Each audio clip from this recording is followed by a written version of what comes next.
Halo sobat nih gas lagi si Jopannya. Si Jopan ini digas lagi nih karena dolarnya masih hijau.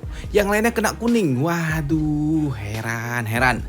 Hah, tapi ya sebelum kita mulai kita bacakan dulu yuk yang donasi. Hey, makasih nih donasinya dari penuntut setia. Ada juga dari saya. Saya siapa? Waduh. Dan terakhir dari Budi. Semangat terus Min. Ya, makasih ya. Jadi makin semangat nih kalau ada tiap hari. Waduh, makasih ya. Ya, terima kasih yang udah bantu donasi. Di siang hari yang panas ini baru bisa dibacakan. Waduh, terima kasih. Yuk, langsung aja kita gaskan. Mereview sedikit dari part sebelumnya. Saat ini Huang Fu Tianyuan, si kadal kuning immortal, doi harus berhadapan dengan Gu Santong.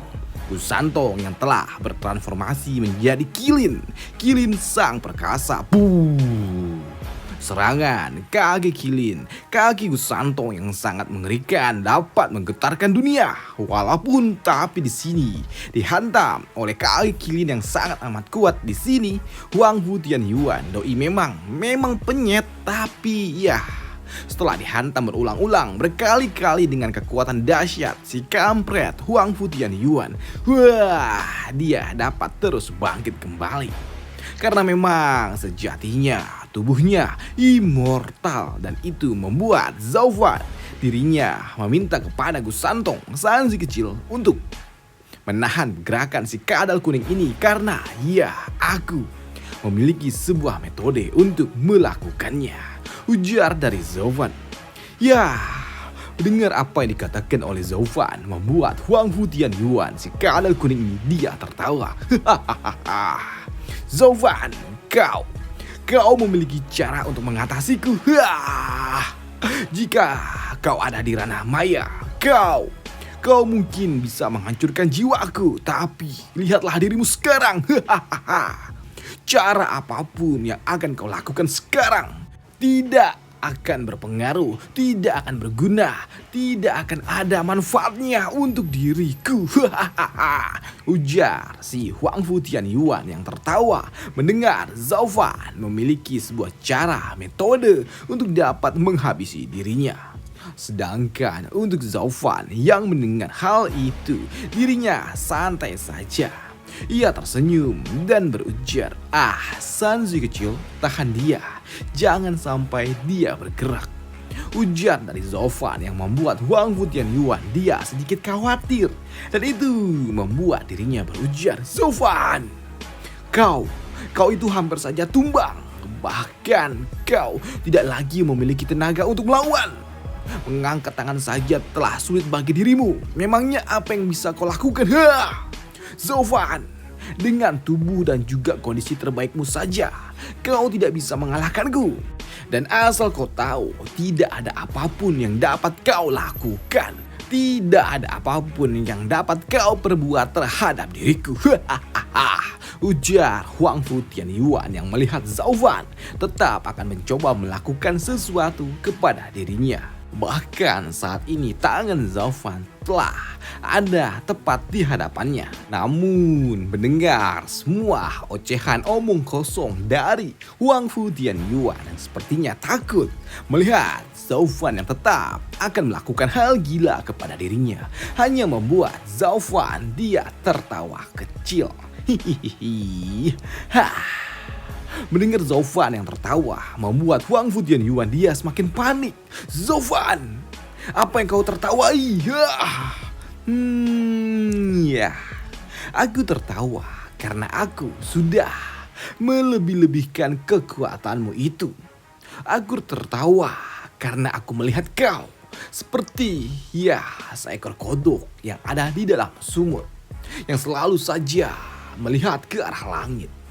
Dan asal kau tahu, Huang Fu Tianyuan, dengan pengetahuanmu yang dangkal itu, kau tidak akan pernah tahu bahwa di dunia ini dipenuhi dengan berbagai macam jurus dan juga teknik yang tidak terhitung jumlahnya. Dan kau pikir Akar bodi yang kau ambil itu dapat membuat tubuhmu menjadi immortal? Ya. Sekarang, manjakanlah matamu, lihatlah dengan mata kepalamu akan dunia yang sesungguhnya. Ujar dari Zovan sebelum dirinya melakukan tugasnya untuk melakukan jurus transformasi iblis untuk segera menyerap jiwa naga Vena naga yang ada di dalam tubuh Wang Fu Tianyuan, mengeluarkan semua Vena naga itu dan memasukkannya ke dalam tubuhnya yang membuat Wang Fu Tianyuan yang merasakan jiwa naga Vena naga yang ada di dalam tubuhnya perlahan-lahan pergi meninggalkannya, dan itu membuatnya berujar, "Zovan, apa yang kau lakukan, Zovan?" Ya.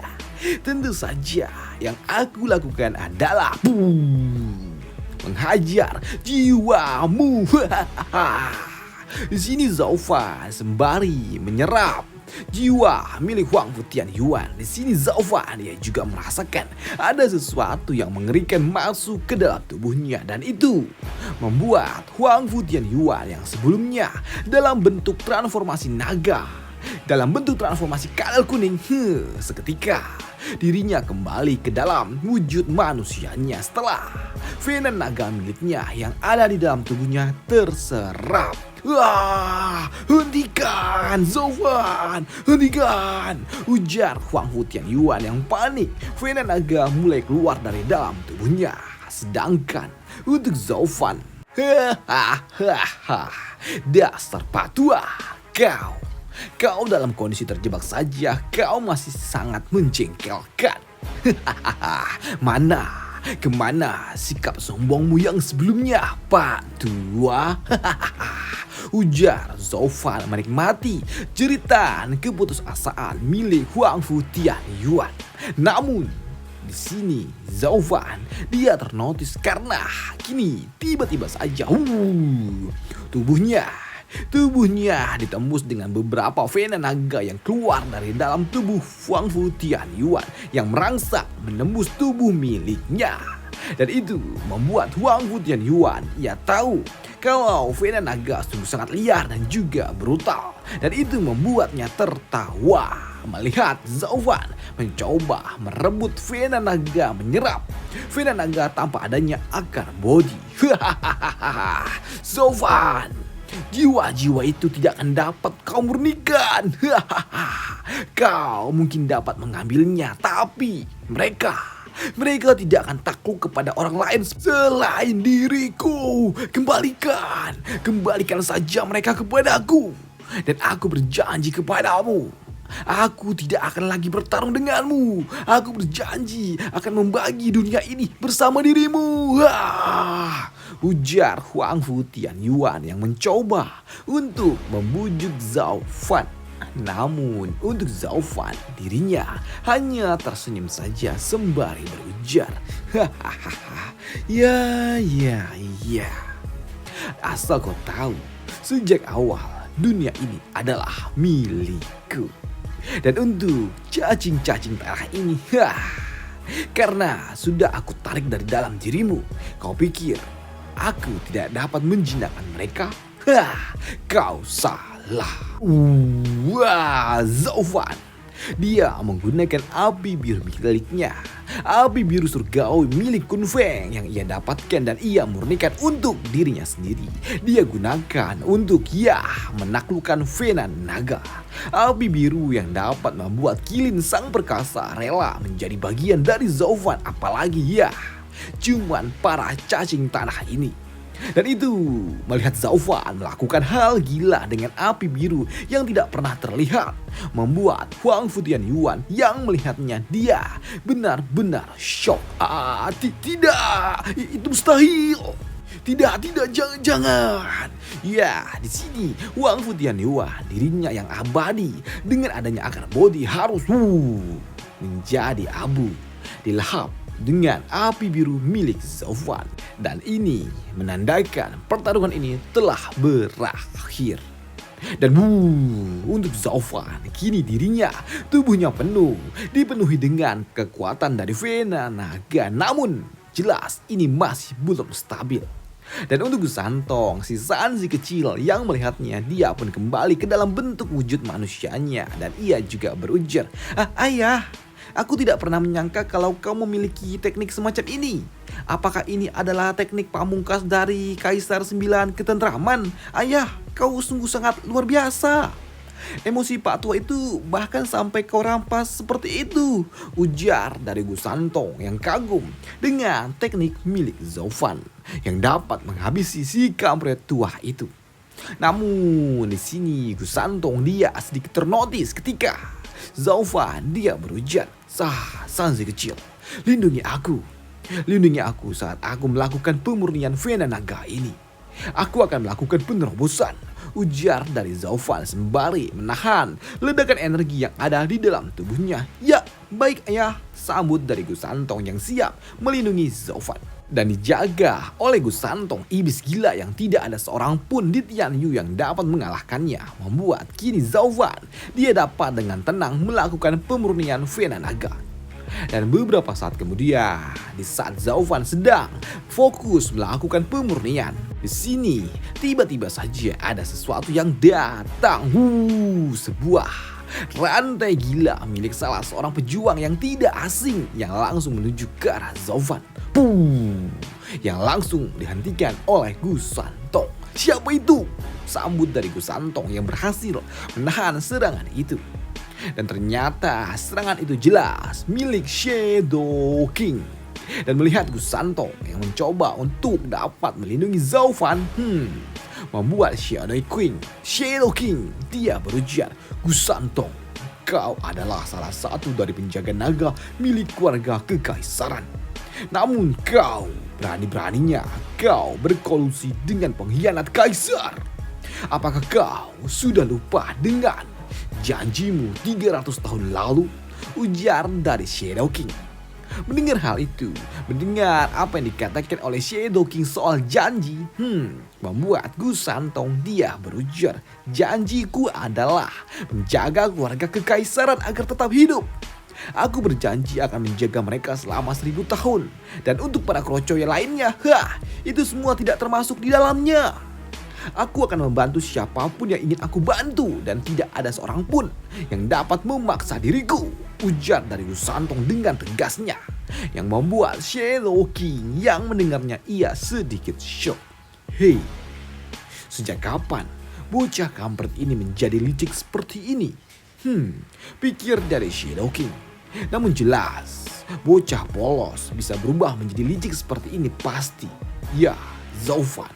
Pasti dialah yang mengajarinya, pikir dari Shadow King. Namun di sini Shadow King ia juga berujar, Gusantong, kalau kau memiliki janji kepada keluarga kekaisaran, maka dari itu sekarang tepatilah janjimu dengan cara hancurkan semua musuh keluarga kekaisaran. Zaufan, dia adalah pengkhianat kekaisaran. Dirinya telah menyalahgunakan kekuasaannya. Dan itu adalah ancaman bagi kita semua. Mau sebagai penjaga naga kaisar ataupun menepati janjimu, kau harus segera menghabisinya, bukan melindunginya. Gusantong, ujar dari Shadow King, yang membuat Gusantong yang mendengarnya dia kesal. Bacot, dasar orang tua. Asal kau tahu, anak yang baik adalah anak yang menjaga orang tuanya. Jadi ini adalah hal yang wajar yang dilakukan di dunia ini. Terlebih lagi, ayah juga telah berjanji akan menjamin keluarga kekaisaran agar tetap hidup. Dia ingin kekuatan, bukan kekuasaan, ujar dari Gusantong yang membuat Tuan Fang Qiubai yang mendengarnya dia shock. Ia shock mendengar Gusantong memanggil Zaufan sebagai ayah. Begitu juga dengan Shadow King. Apa? Kau barusan bilang apa, Sanzi kecil? Ya, yang kalian belum tahu kalau dia adalah ayah angkatku. Kau sentuh saja sehelai rambutnya, pasti aku berjanji akan menghancurkan seluruh tulangmu satu persatu. Wah, ujar dari Gusantong. Dan selesai alur cerita dari si Jokpan ini di sini dulu, dan sampai jumpa di part selanjutnya besok. Seharusnya besok kalau nggak ada kendala. Dan ya, happy weekend dan terima kasih yang udah donasi. Yang belum donasi ya bantu like lah ataupun share boleh. Like lah yang penting ya. Bantu ya. Thank you dan sampai jumpa. Bye. Besok lagi.